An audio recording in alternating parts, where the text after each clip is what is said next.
নমস্কার, আমার নাম স্পন্দিতা বাসুলি। আমি আপনাদের একটি কবিতা পাঠ করে শোনাবো। কবিতার নাম ২১শে আইন। কবির নাম সুকুমার রায়। শিব ঠাকুরের আপন দেশে আইন কানুন সর্বনেশে।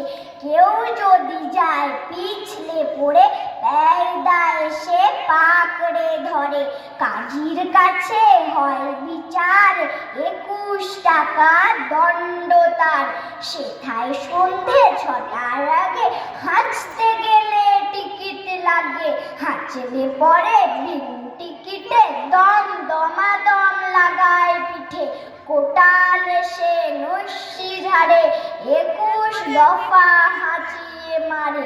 কারুর যদি দাঁতটি নড়ে, ৪টি টাকা মাশুল ধরে। কারুর যদি গোঁফ গজায়, ২১ আনা ট্যাক্স যায়। খুঁচিয়ে পিঠে গুজিয়ে ঘাড়, সেলাম ঠোকায় ২১ বার। চলতে গিয়ে কেউ যদি চায় এদিক ওদিক ডাইনে বাই, রাজার কাছে খবর ছোটে, পল্টনেরা লাফিয়ে ওঠে। দুপুর রোদে ঘামিয়ে তাই ২১ হাতা জল গেলায়। সব লোকে পদ্য লেখে, তাদের ধরে খাঁচায় রেখে।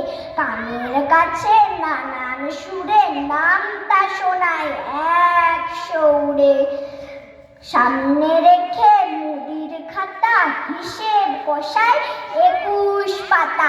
হঠাৎ সেথায় রাত দুপুরে নাক ডাকলে ঘুমের ঘোরে, অমনি তেড়ে মাথায় ঘষে, গোবর গুলে বেলের কষে। ২১টি পাক ঘুরিয়ে তাকে ২১ ঘন্টা ঝুলিয়ে রাখে। নমস্কার।